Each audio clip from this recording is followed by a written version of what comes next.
Assalamualaikum warahmatullahi wabarakatuh. Kita ada di kelompok 4 akan mempresentasikan revolusi industri di sektor manufaktur.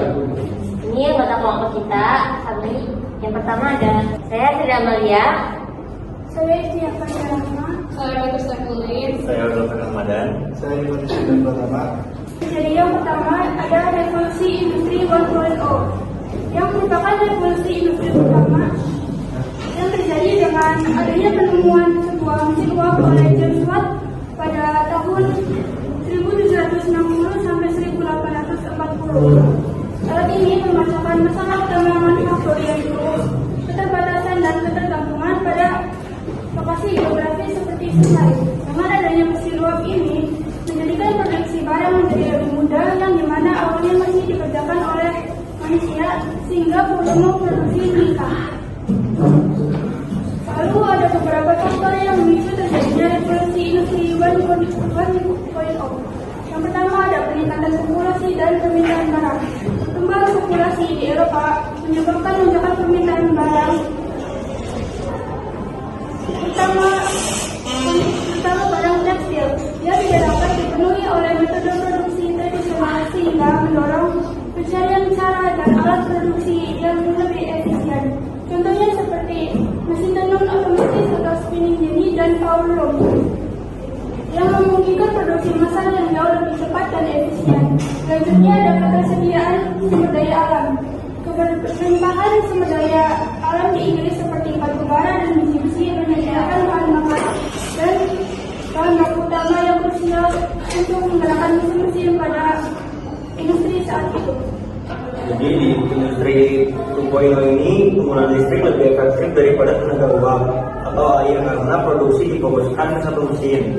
Akhirnya mesin dirancang dengan sumber daya mereka sendiri, membuat lebih portable. Pendekatan untuk mempelajari pekerjaan guna mengoptimalkan metode pekerjaan dan tempat kerja terakhir.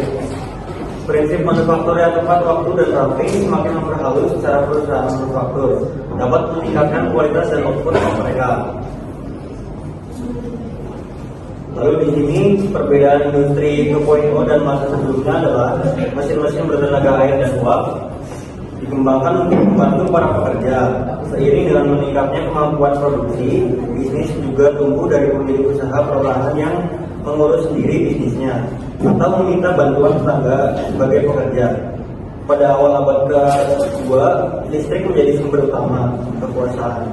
Penggunaan listrik lebih efektif daripada tenaga uap atau air karena produksi difokuskan ke satu mesin.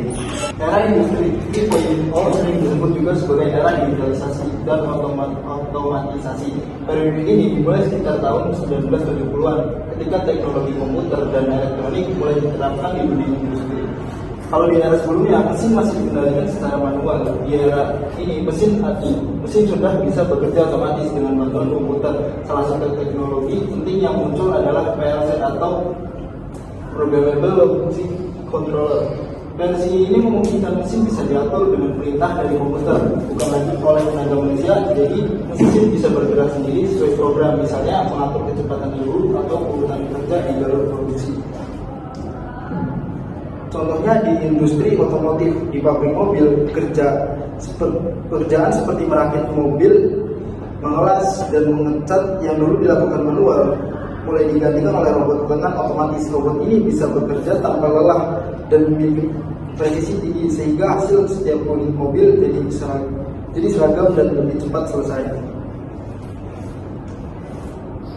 Lapangan pekerjaan. Dampak terhadap lapangan pekerjaan. Pekerjaan manual mulai diganti mesin otomatis, tapi muncul kebutuhan pekerja terampil di bidang teknologi. Banyak pekerjaan manual seperti operator mesin konvensional mulai digantikan oleh mesin otomatis. Tapi bukan berarti semua pekerjaan hilang, justru muncul kebutuhan baru untuk tenaga kerja yang terampil di bidang teknologi. Lanjut, efisiensi bisnis. Komputerisasi membuat produksi lebih cepat, akurat, hemat biaya, serta data lebih terkelola. Selain mempengaruhi tenaga kerja, industri 3.0 juga membawa dampak besar pada efisiensi bisnis. Dengan adanya proses produksi menjadi lebih cepat, lebih akurat, dan lebih hemat biaya. Sistem komputer juga memungkinkan data produksi disimpan dan diolah dengan baik. Lanjut, hubungan dengan society 4.0. Jadi fondasi era digital, komputer dan internet awal membuka jalan menuju masyarakat serba terkoneksi. Dari segi perkembangan sosial, era industri 3.0 menjadi fondasi menuju society 4.0, yaitu masyarakat yang serba terkoneksi dan berbasis digital. Di masa ini, komputer dan jaringan internet awal mulai muncul dan digunakan dalam industri serta kehidupan sehari-hari. Ini ada industri 4.0. Industri 4.0 adalah integrasi antara teknologi fisik dan digital melalui IoT, AI, dan Big Data untuk menciptakan sistem produksi smart industry. Di sini penerapannya ada AI untuk UMKM, yaitu pemanfaatan AI dalam branding pemasaran UMKM. Salah satunya adalah menggunakan ChatGPT untuk membuat logo, konten promosi, membantu branding agar lebih menarik dan profesional. Selanjutnya ada Big Data. Pemanfaatannya adalah untuk mengumpulkan data produksi, menggunakan machine learning untuk menambahkan kebutuhan bahan dan memperbaiki efisiensi dan produksi stok. Selanjutnya ada IoT, ada pemanfaatannya dan penerapannya adalah di sistem monitoring real time untuk meningkatkan produktivitas dan kualitas produksi di manufaktur. Dan di sini ada peluang yang muncul, yaitu peningkatan efisiensi operasional. Jadi UMKM atau manufaktur bisa mengotomatisasi proses, memonitor produksi secara real time, memprediksi kerusakan mesin, dan yang terakhir ada pengurangan downtime. Selanjutnya ada yang kedua, peningkatan daya saing dan branding. UMKM bisa mempromosikan suatu produk yang lebih profesional dan membuat desain yang lebih baik, serta bisa mengikuti tren di pasaran untuk membuat produk lebih dikenal. Yang terakhir, ada tantangan juga yang akan dihadapi. Yang pertama, keterbatasan sumber daya. Jadi belum semua UMKM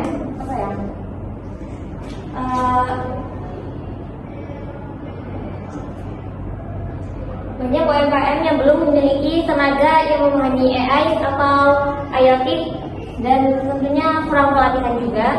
Jadi masih bertentangan. Yang kedua ada perlindungan data dan keamanan. Biaya sensor IoT Big Data memerlukan investasi yang awalnya relatif tinggi dan tidak memungkinkan untuk UMKM. Yang ketiga ada kultur dan mentalitas.